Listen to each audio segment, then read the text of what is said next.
हे बघून आम्हाला नाही का रक्त चाकतं आमचं बघून की आमचे शूर एवढे लढले नाही का। बापाची शपथ आहे, जीव द्यायसाठी मागे सरणार नाही। लढाईमध्ये 28,000 पेशव्यांना पराभूत करणारे हे महार सैनिक 500 होते आणि त्यांचे वंशज आम्ही आहोत। माझं नाव चंदा अनिल रामटेके, मी धनकवडी पुणे मधून आलेली आहे आणि मी पुस्तक संविधान घेतलेलं आहे माझ्या मुलासाठी। कोणते पुस्तक घेतले तुम्ही? एक संविधान आहे आणि एक शुद्ध कोण होते शुद्ध आणि हे फ्री मध्ये दिलेलं आहे, एक रमाईचं पुस्तक आहे। बरं, हे पुस्तक काय घ्यावं वाटलं तुम्हाला?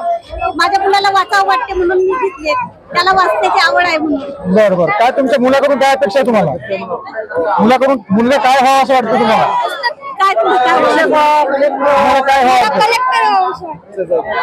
मला इथं आलं मला घर तारामती अर्जुन चव्हाण, राहणार कुऱ्हाडी, तालुका जिंतूर, जिल्हा परभणी, पोस्ट बामणी। दरवर्षी येतो आम्ही। काय वाटतं तुम्हाला? मस्त वाटत आहे आम्हाला, आनंद होतो। घेऊन जातो बाबासाहेबांचं हे दिमागात। विजय स्तंभ हा शौर्याचं प्रतीक आहे। 207 वर्ष झाली या ठिकाणी भीमा कोरेगाव मध्ये पेशवे आणि महार सैनिकांची लढाई झाली होती। या लढाईमध्ये 28,000 पेशव्यांना पराभूत करणारे हे महार सैनिक 500 होते आणि त्यांचे वंशज आम्ही आहोत, याचा आम्हाला अभिमान आहे। त्यांची प्रेरणा आम्ही घेऊन या ठिकाणी होऊन जात असतो आणि चळवळीसाठी ही प्रेरणा अतिशय मोठी ऊर्जा आमच्यासाठी असते। मी आपल्या 500 शूरवीरांना मानवंदन करण्यासाठी आलोय। आपल्या 500 शूरवीरांनी 28,000 पेशवे मारले होते, तर हे ऐकून असं गर्व होतो मला। जे घडून गेलंय, आपल्या बापानं आपल्यासाठी एवढं केलंय, आपण त्यांच्यासाठी इथपर्यंत नाही येऊ शकत का? आलं पाहिजे, बघितलं पाहिजे आपला इतिहास। तुम्ही येसाल तेव्हा कळेल की खरंच आपल्या बापानं आपल्यासाठी, आपल्या लोकांनी आपल्यासाठी काय कमवून ठेवलंय। मला तर वाटते की मी पण पाहिजे होतो त्या टायमाला, अशी माझी इच्छा होती। आज नाही, पुढे भविष्यात जर मला चान्स भेटला आपल्या देशा समाजासाठी, तर बापाची शपथ आहे, जीव द्यायसाठी मागे सरणार नाही। आपले 500 शूरवीर महारांनी मनुस्मृतीच्या विरोधात लढून इथं आपल्या शूरवीरांना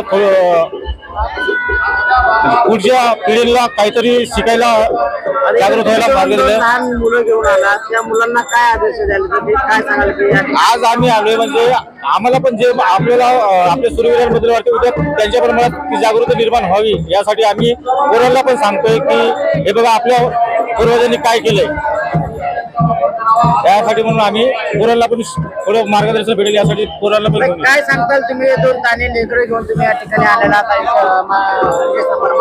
कारण हे आमच्यासाठी काय करून गेले बाबासाहेब वगैरे, म्हणून ह्या पोरांना सांगायला आलो। बघा हे आमचे किती म्हणजे लोक आहेत आमच्या पाठीमागे वगैरे नाही का, बाबासाहेबांच्या पाठीमागे वगैरे, तुम्ही पण तसेच राहा समोर, तसेच घडा बाबासाहेबांसारखे, ह्या उद्देशाने दाखवायला आलो आम्ही। त्यांच्यासारखे घडून दाखवा पुढे काय करत आहे, बाबासाहेबांनी काय केलं आपल्यासाठी, म्हणून ह्याच्यासाठी आलो आम्ही। सलामीदाईसाठी आले होते, खूप छान वाटले इथे। मी पहिल्यांदाच असे वर्ष पहिलेच माझा यायला। हो, माझी मैत्रीण आणि तिचे मिस्टर आले। हे सगळं बघून काय वाटलं तुम्हाला? खूप छान आहे वातावरण। स्तंभाच्या इतिहासाबद्दल काय सांगाल? कशासाठी येतात लोक इथं? इथं सलामी द्यायसाठी येतात। सलामी देतात? सलामी काय देतात? 500 शूर होते त्याच्यासाठी ते सलामी द्यायला येतात, म्हणजे सगळेच पब्लिक। बघितल्यावर तुम्हाला काय वाटतं? आजूबाजूचं परिसर छान वाटलं आणि पब्लिक पण भरपूर येते, लांबून लांबून आलेले, कोणी मुंबईवरनं, कोणी पुण्यावरनं, कोणी राजगुरुनगर, कोणी नाशिक, भरपूर ठिकाणचे पब्लिक इथं आलेली आहे। हे नाही का शूर होते ना महार, 500 महार, त्यांनी 28,000 जणांना चकनाचूर केलं। हा, पेशव्यांना।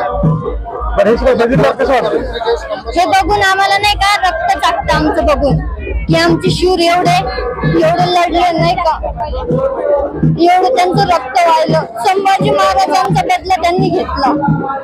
आमचं नाही का रक्त एवढं